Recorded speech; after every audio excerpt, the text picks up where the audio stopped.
Good day, and welcome to the first of these Global Thinkers Forum's coronavirus podcasts. My name is Professor Andrew MacLeod. I'm a Professor of Public Policy and Global Risk at King's College London. I'm also on the board of, or on the Audit and Risk Committee of, a number of international companies. And I've had great experience working for the United Nations and the International Red Cross in conflict and natural disaster zones, particularly looking at how to build out of disasters, how to deliver emergency response with an eye to how the recovery is built. And these lessons apply very well to the days of coronavirus.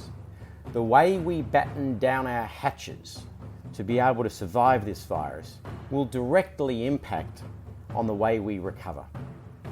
So let me start with that theme. Firstly, I look to an old prayer, even though I'm not a religious person, to give me guidance. And the prayer goes, give me the strength to change the things I can, the serenity to leave the things I can't, and the wisdom to know the difference. And it's a very important framework in the times of crisis, to concentrate on those things that you can change, be it washing your hands, be it self-isolation, and be serene about the things that you can't change. The fact that there is a global pandemic happening, impacting on hundreds of thousands of people around the world, and unfortunately killing tens of thousands, is tragic, but it's not something that you can change at the macro level, so don't sweat it. You can change it at the micro level by the way you behave yourself, so focus on those things that you can change. And remember, when you look at the things that you can change in your personal life or your professional life, the way you handle change will dictate the way you recover. Let me give you an example from humanitarian response.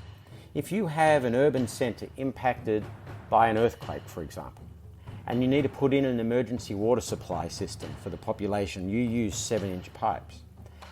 And during the recovery phase, you realise that this town actually needed 14-inch pipes. It's much more expensive now to dig up the 7-inch pipes and put 14-inch ones in.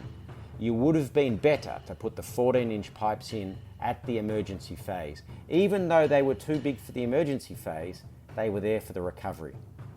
That's an interesting lesson. The way you deal with an emergency directly impacts on the way you recover. And let's put it in some of the government policies we're now seeing for the coronavirus.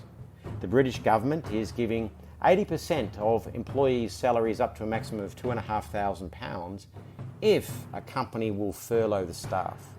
The logic behind that is quite simple. If you fire your staff and you lose track of them, when you come out of the emergency, you need to re-recruit and retrain a lot of people. That's expensive and time-consuming. If, however, you furlough those staff, keep them on your books, the government gives you a subsidy for that. When you come to recover, you can bring people in who are already trained, who already know their jobs, and who already know the culture and processes of your business. So it makes a lot more sense to furlough staff rather than to fire staff. This is a very good practical example of how do you handle the emergency with an eye to a recovery. And a very good example of what is it that you can control. Concentrate on the things, get the strength to change the things you can. Have the serenity to leave the things you can't, and the wisdom to know the difference. So that's the theme of this first short podcast for the Global Thinkers Forum. Think about the things you can change, be serene about the things that you can't, and have the wisdom to know the difference. And batten down the hatches for this emergency with an eye to how you're going to recover from it. Don't panic, think, and we'll get through this one together, and we'll get through this one much, much better by being calm, by being thoughtful, and looking through this emergency to the other side. I'm Andrew MacLeod. Thank you for listening today, and I look forward to speaking with you again on the next Global Thinkers Forum podcast.